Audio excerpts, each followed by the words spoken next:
रामचन्द्राय नमः।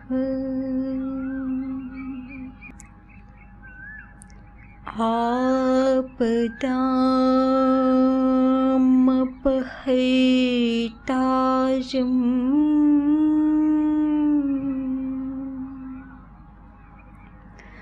दातारं सर्वसम्पदाम्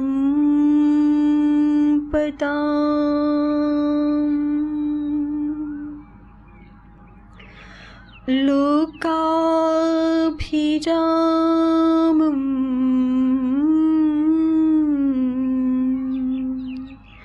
श्रीरामम्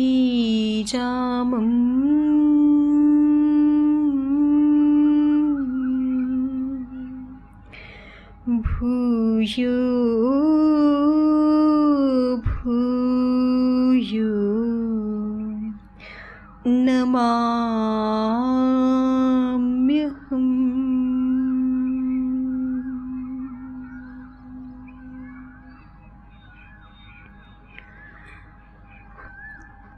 लोकाभिरामं रणरङ्गधीरम्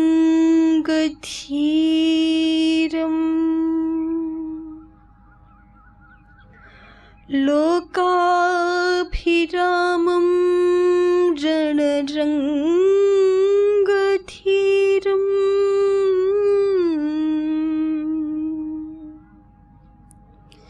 राजीवनेत्रं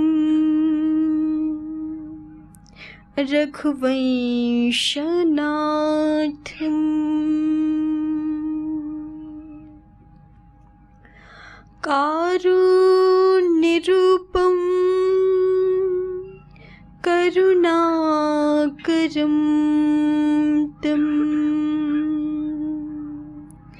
श्रीरामचन्द्रं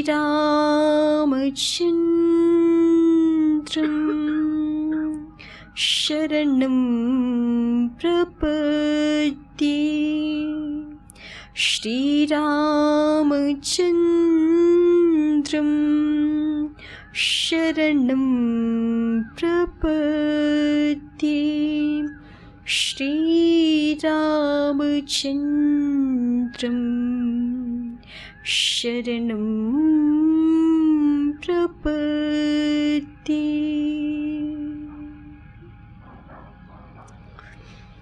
श्रीसहित दिनकर बंशभूषण काम बहु छवि सोहई। नव अम्बुधर बर गात अंबर पीत सुर मन मोहई। मुकुटांगदादि विचित्र भूषण अंग अंगन्हि प्रति सजी। अम्भोजनयन विशाल उरभुज धन्य नर निरखन्ति जी। धन्य नर निरखन्ति जी। धन्य नर निरखन्ति जी।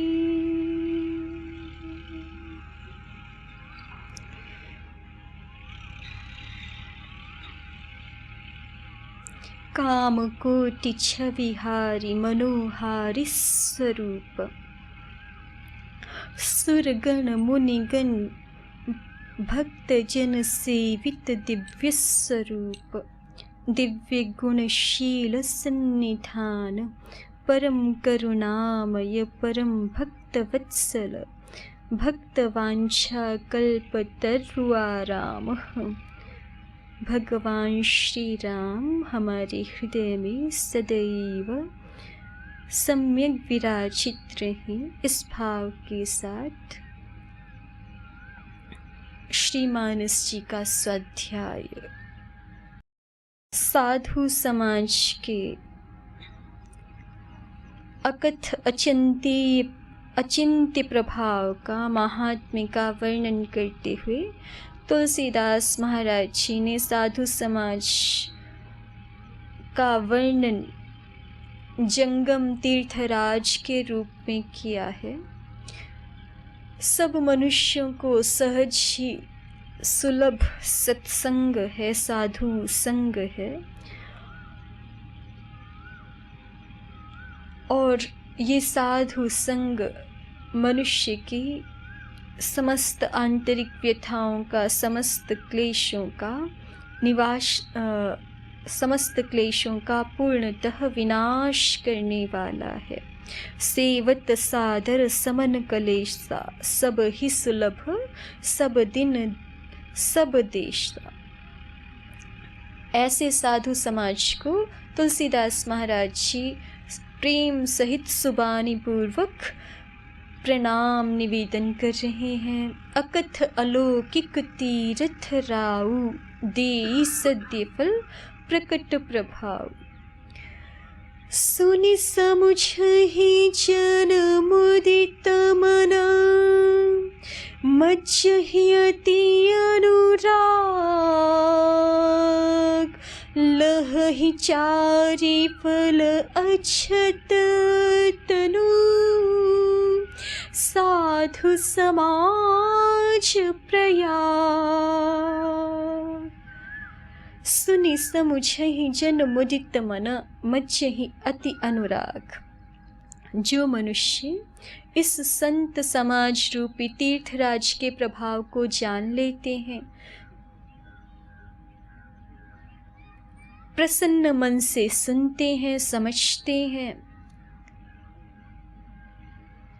मज्जहि अति अनुराग, और इसके महात्म्य को, इसकी महिमा को जान करके अत्यंत प्रेम पूर्वक इसमें गोते लगाते हैं। जैसे प्रयागराज तीर्थराज प्रयाग के महत्व को हम जानते हैं, उसका सेवन करते हैं। तीर्थ विशेष के सेवन से उसकी पुण्य प्रदता को, पुण्य प्रभाव को जानते हुए उसका हम सेवन करते हैं। तो इसी प्रकार से साधु संग के महात्म्य को, उसके अकथ प्रभाव को, अलौकिक प्रभाव को, साक्षात प्रभाव को, प्रकट प्रभाव को जो मनुष्य जानते हैं, वो इस साधु समाज रूप तीर्थराज में अत्यंत मुदित मन से, अत्यंत प्रसन्न मन से प्रेम पूर्वक इसका सेवन करते हैं। मज्जहि अति अनुराग, प्रेम पूर्वक इसमें गोते लगाते हैं।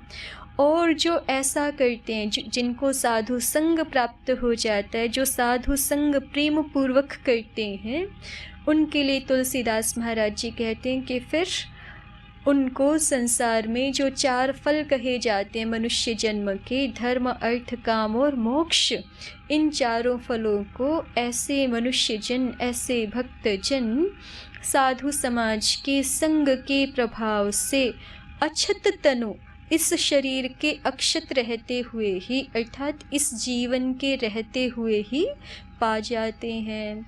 मुक्ति के लिए मृत्यु की आवश्यकता नहीं है कि मरने के पश्चात मोक्ष होगा, ऐसा नहीं होता। अपने परम पूज्य श्री स्वामी जी महाराज भी बार बार यही दोहराते हैं, जीवन मुक्ति ही मुक्ति है। यदि हम जीवन रहते हुए मुक्त नहीं होते, जीवन रहते रहते हम अज्ञान से, अकर्मण्यता से मुक्त नहीं होते, अश्रद्धा के भावों से मुक्त नहीं होते, तो फिर शरीर समाप्त पूर्ण हो जाने के पश्चात, शरीर के पूर्ण हो जाने के पश्चात हम मुक्त हो जाएंगे, ये तो कथमचिदपि संभव नहीं है। यदि कोई मनुष्य, यदि कोई अभ्यासी साधक जीते हुए ही मुक्त नहीं होता, जीवन यदि हम जीते हुए मुक्त नहीं है, जीवन मुक्त नहीं है, एक शब्द शास्त्रों में प्रयोग होता है जीवन मुक्त। जीवन मुक्त का अभिप्राय यही होता है, जीते जी ही मुक्त। यदि हम जीवन मुक्त नहीं है, मुक्ति किससे चाहिए? मोक्ष का मतलब ही होता है छूट जाना। छूट जाना हम किससे चाहते हैं? तो महर्षि दयानंद जी कहते हैं मोक्ष है, मोक्ष का अभिप्राय है छूट जाना, और छूट जाना हम चाहते हैं दुख से। दुख से ही तो छूटना चाहते हैं ना। अमृतत्व से कौन छूटना चाहता है? उससे तो नहीं छूटना चाहते, दुख से ही छूटना चाहते हैं। और दुख से छूटना चाहते हैं तो दुख का जो कारण है उसका नाश होना आवश्यक है, तभी दुख से छूट पाएंगे। और यदि हम थोड़ी भी सूक्ष्म दृष्टि से अपने जीवन का अवलोकन करें तो हमारे दुख का सबसे बड़ा कारण हम स्वयं ही होते हैं। कैसे? हमारा जो अज्ञान है वही हमारे दुख का सबसे बड़ा कारण होता है। हमारे मूल कारण दुख का अज्ञान ही है। भगवान पतंजलि जी कहते हैं अविद्या क्षेत्रमुत्तरेषां प्रसुप्त तनु विच्छिन्नोदाराणाम, कि हमारे जीवन में अन्य जो क्लेश हैं, अन्य जो कष्ट हैं, राग द्वेष आदि की वृत्तियां हैं, अथवा आलस्य प्रमाद आदि अकर्मण्यता है, अथवा अश्रद्धा है, वो सब किसका परिवार है? वो सब अविद्या जननी का परिवार है। जैसे माता होती है तो उससे आगे उसकी संतति का विस्तार होता है। बिना माता के तो संतति का विस्तार नहीं होता ना। बिना हम क्षेत्र भूमि हुए, यदि हमारे पास खेत ही ना हो तो उसमें बीज भी नहीं उग सकते ना।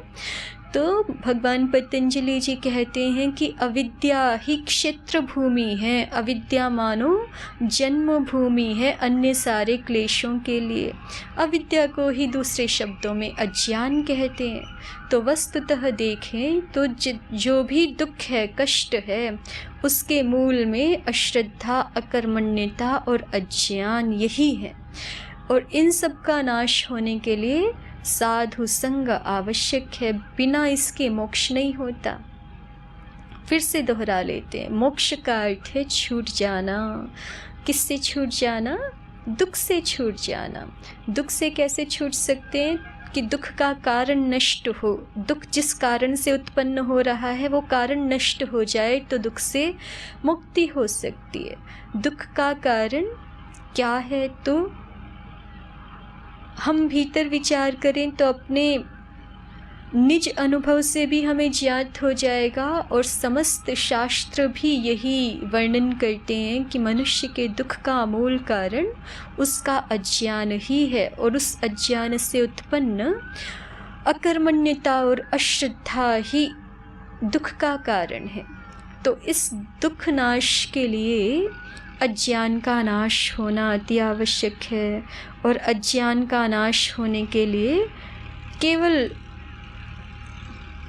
केवल शब्द ज्ञान से काम नहीं चलता। उस शब्द ज्ञान को जो जी रहे हैं ऐसे पवित्र साधु जनों का संग अनिवार्य है। उनके संग के प्रभाव से ही, उनके दिव्याचरण के प्रभाव से ही हमारे मन में दिव्य जीवन के प्रति सात्विक वृत्ति का उदय होता है। और हमारा मन इतना बल पाता है, हमारे मन में ऐसा सामर्थ्य, ऐसा उत्साह उत्पन्न होता है कि हम भी समस्त दोषों से, विकारों से छूट करके सन्मार्ग में प्रवृत्त हों। साधु संग के इस महात्म्य को गोस्वामी तुलसीदास जी महाराज अपने जीवन में साक्षात अनुभव कर चुके हैं। इसलिए साधु महिमा को कहते हुए कहते हैं कि अकथ अलौकिक तीर्थराव। ये जो साधु समाज रूप तीर्थराज है, इसके प्रभाव का कोई वर्णन पूर्णतः कर नहीं सकता। इसका प्रभाव प्रकट है, प्रत्यक्ष है, लेकिन फिर भी वाणी के द्वारा अकथनीय ही है, अलौकिक ही है। और जो मनुष्य साधु संग के इस अद्भुत प्रभाव को, इस अलौकिक अद्वितीय प्रभाव को यत्किंचित भी अनुभव कर लेते हैं, वो उनका जैसा प्रेम साधु संग में हो जाता है, वैसा प्रेम उनको, वैसा रस और कहीं रहता नहीं फिर। और इसी प्रेम के अधीन हुए हुए, इसी रस के अधीन हुए हुए वो पुनः पुनः बारंबार साधु संग करते हैं, साधु सेवा करते हैं, और जो ऐसा करते हैं, जो इस साधु समाज रूप प्रयाग तीर्थ का सेवन करते हैं, अक्षत तनु लहहि चारि फल, वो इस शरीर के अक्षत रहते हुए ही, अर्थात वो जीते हुए ही संसार में ही, इस संसार में ही धर्म अर्थ काम और मोक्ष, इन चारों फलों की उपलब्धि कर लेते हैं। सुनि समुझहि जन मुदित मन, मज्जहि अति अनुराग। सुनि समुझहि जन मुदित मन, मज्जहि अति अनुराग। लहहि चारि फल अक्षत तनु, लहहि चारि फल अक्षत तनु। साधु समाज प्रयाग, साधु समाज प्रयाग। अब इस साधु समाज रूप प्रयाग तीर्थ में स्नान का फल क्या है, इस तीर्थ के सेवन का फल क्या है, उसको और आगे वर्णन कर रहे हैं गोस्वामी तुलसीदास महाराज जी। मज्जन फल पी खियत काला, मज्जन फल पी खियत काला। काक हो ही पिक बक उमराला, काक हो ही पिक बक उमराला।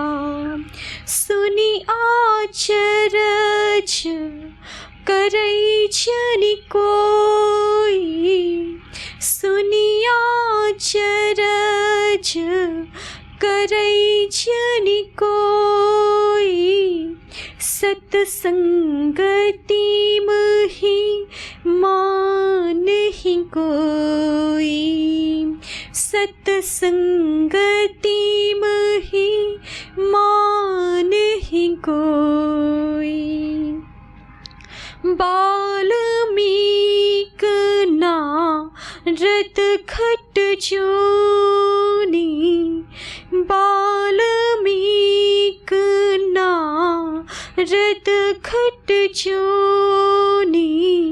निज निज मुखनि कही निज होनी, निज निज मुखनि कही निज होनी।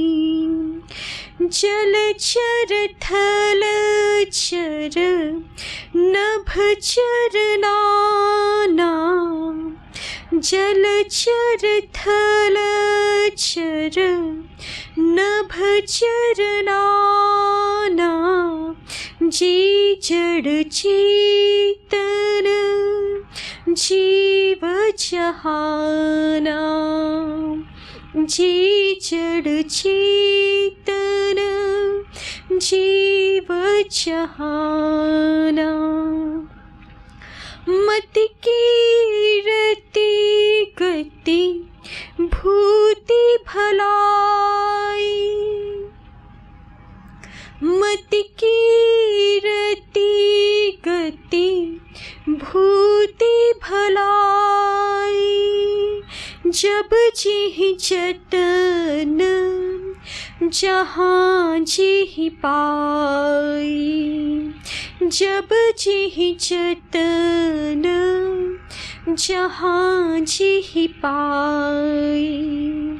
सो जानब सत संग प्रभाव, सो जानब सत संग प्रभाव। लोक हूँ बेदन आन उपाऊ, लोक हूँ बेदन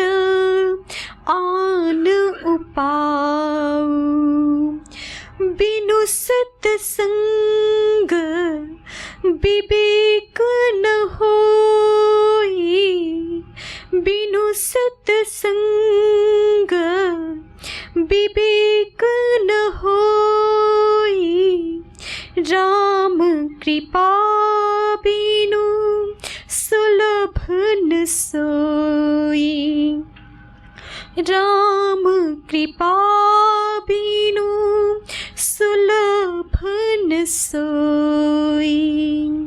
सत्संगत मुद मंगल मूला, सत्संगत मुद मंगल मूला।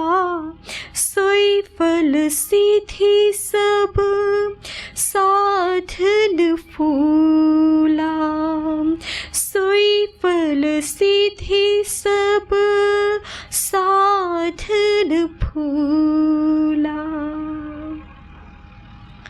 इस तीर्थराज प्रयाग में स्नान का पुण्य प्रभाव, पुण्य फल तत्काल देखने में आता है।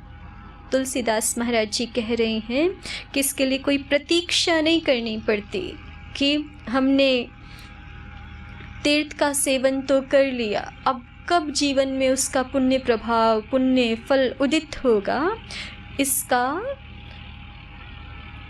इसके लिए हमें प्रतीक्षा करने की आवश्यकता नहीं होती। साधु समाज रूप जो तीर्थ है उसमें यदि हम स्नान करते हैं, यदि उसका हम संग करते हैं, तो जैसे अभी हम मानस जी का स्वाध्याय कर रहे हैं, मानस जी का स्वाध्याय कर रहे हैं, इसका सीधा सीधा अर्थ ये है कि हम अभी तुलसीदास महाराज जी का संग कर रहे हैं, है ना, उनके संग में है, उनके सत्संग में है।